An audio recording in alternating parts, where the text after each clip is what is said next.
बडा जयमसी अनि जयमसी। बडालाई एक दुईवटा प्रश्न गर्न मन लाग्यो मलाई है। अनि गफसप होला। हजुर गफसपको यसो आज हामी बडा यसरी चिडिया टापु बिचमा आएका छौँ। बडा आज अन्डमानमा हुनुहुन्छ, अन्डमान निकोबार आइल्यान्डमा। अनि विगतको धेरै सालदेखिको बडा अन्डमानमा यसरी सालौँ पछि यो जग्गा आइराख्नु भएको छ, यो जग्गा भिजिट गरिराख्नु भएको छ। अनि यसरी आज हामी चिडिया टापु बिचमा पनि आएका छौँ। अनि बडालाई के कसो लागिरहेको छ, बडाको अनुभवलाई अलिकति सेयरिङ गरिदिनुहोस् न है।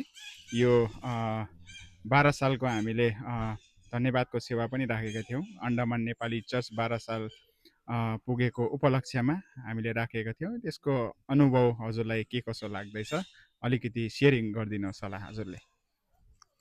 परमेश्वरको वचनको आधारमा त अब एउटै पनि आत्मा नष्ट नहोस् भन्ने कुरा जो छ नि पत्रसको पत्रीमा, हजुर हजुर, त्यसको आधारमा चाहिँ परमेश्वरले नै मानिसहरूलाई पठाउनुहुन्छ। अनि पठाउँदाखेरि सुरुवातमा इजाक दिकेर म आएको थियौँ। हजुर अनि हजुर, त्यसपछि 12मा पनि फेरि आयौँ नि त 2012मा। हजुर हजुर, र 13देखि चाहिँ हाम्रो प्रभुको छोरो पास्टर आशिषलाई परमेश्वरले नै एउटा डिजाइनमा पठाउनु भएको हो।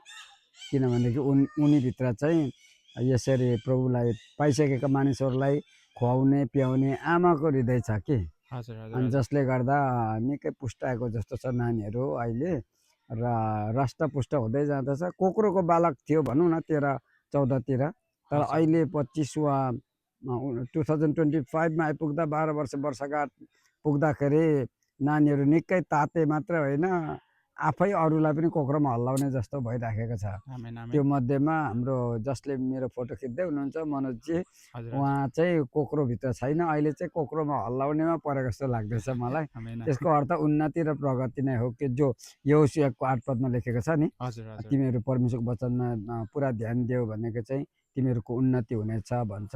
अनि मनोजजीको उन्नति भइराखेको छ, प्रमोदको उन्नति भइरहेको छ, सेविकाको उन्नति भइराखेको छ।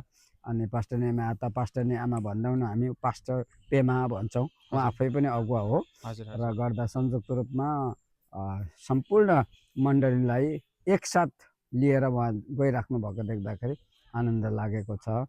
अनि अझै पनि अरू टापुहरूमा पनि यदि हाम्रा नेपाली भाषीहरू छन् भने त्यतातिर पनि मण्डली सुरु होस् भन्ने चाहिँ मेरो एउटा एक प्रकारको सपना पनि हो। अनि कसैलाई परमेश्वरले पठाउनुहुन्छ होला। अनि त्यो परमेश्वरले जब भिजन दिनुहुन्छ नि, प्रोभिजन पनि दिनुहुन्छ। जाने मान्छे चाहिँ आँटी हिम्मती भएर जानु चाहिँ पर्यो होला। किनभने हाम्रो परमेश्वरको चाहिँ उहाँले कालो चस्मा पनि लगाएको छैन, अनि पट्टी पनि लगाएको छैन, देख्नुहुन्छ क्या। अनि म कसरी गरौँ त यसलाई भन्ने कुरा चाहिँ उहाँले सोचिराख्नु भएको छ। अहिलेसम्म मिसनको इतिहासमा त्यस्तै नै भइरहेछ। पहिला विलियम क्यारी भन्ने प्रभुको दास बाहिरबाट आउनुभयो।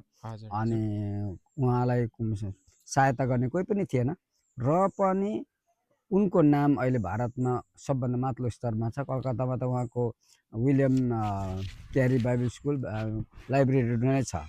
र उहाँले जुन प्रकारले कमिटमेन्ट दिनुभयो नि, त्यो हाम्रो लागि एउटा एकदमै नमुनाको योग्य छ।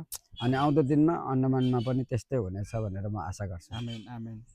अनि हजुरलाई अर्को अझै एउटा प्रश्न, हजुरले यो 2013मा जब पास्टर आशिषलाई हजुरले यहाँ पठाउनु भयो, अनि त्यतिखेर तपाईँले फर्स्ट भिजिटिङ यहाँनिर गर्नु हुँदाखेरि जुन चाहिँ अनुभव हजुरले पाउनु भएको थियो, हजुर फर्स्ट टाइम यहाँ आउनु हुँदाखेरि र आजमा तपाईँले के अन्त देखिराख्नु भएको छ?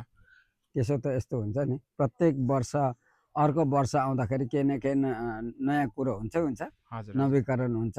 त्यसो त अब 12 वर्षको बादमा त नानी बढेन भने त सुहाउँदैन पनि। अनि निकै बढिसकेको छ, ह्यान्डसम भएको छ अन्डमान नेपाली चर्च। अनि उहाँले पछिबाट चर्चको नाम के राखौँ भनेर उहाँले मलाई सोध्दै हुनुहुन्थ्यो नि एकपल्ट। मैले भने नानी आशिष कहाँ छ भनेको त समुद्रको किनारमा, त्यहाँनिर उयो डल्फिन माछा निस्किन्छ कि निस्किँदैन भनेको, निस्किन्छ, त्यसो भए डल्फिन चर्च राख न भनेर भनेको थिएँ मैले। मलाई चाहिँ चर्चको नामसँग केही मतलब छैन, परमेश्वरको राज्य बढ्नुपर्छ। अनि पछिबाट थाहा पाएँ उहाँले अन्डमान नेपाली चर्च आफ्नो खुसी राजी खुसीको साथमा नै हुनुपर्छ। अनि त्यसो हुँदाखेरि नै यो बढेको हो। संस्थागत हिसाबले यो फल्ना नाममा राख्नु ल भनेको भए चाहिँ यो चाहिँ स्ट्याग्नेट भएर जाने थियो, हजुर, टाक्सिएर जाने थियो। अनि त्यो प्रकारको मिनिस्ट्री छैन हाम्रो चाहिँ। हजुर, हजुर। हामी सबैलाई स्वतन्त्रता दिन्छौँ। स्वतन्त्र भएर गरेको सेवाकाई जतिको शक्तिशाली अरू हुँदैन पनि। हजुर, अनि हजुर। त्यस्तै रहिरहोस् भनेर म आशा पनि गर्छु। निकै बढिसकेको छ नि, सङ्ख्यामा मात्रै होइन, हजुर, हजुर। गुणमा पनि। हजुर, अनि हजुर। मिसन र भिजन लिएर निकै अगाडि बढेको मलाई लाग्दैछ। मलाई हजुर, पत्यार लाग्यो, विश्वास लाग्यो भनौँ न। हजुर, अनि हजुर, हजुर। अझै नयाँ चेलाहरू, किनभने मत्ती 28 अध्यायको 19 पदमा विश्वासी भनेको छैन, चेला नै भनेको छ। चेला हजुर, भनेको चाहिँ लगातार पछ्याइरहने व्यक्तिलाई चाहिँ चेला भन्छ। हजुर, हजुर। अनि त्यस्तो व्यक्तिहरू चाहिँ अझै तपाईँको जीवनबाट अरू नयाँ चेलाहरू जन्मिनेछ। अनि आमेन। अरू जातिहरूमा पनि तपाईँहरू पुग्नुहुनेछ भन्ने म आशा गर्छु। हुन्छ, धेरै धेरै धन्यवाद हजुरले यो समय दिनुभएको लागि। हजुरलाई धेरै धन्यवाद। जय मसी। जय मसी।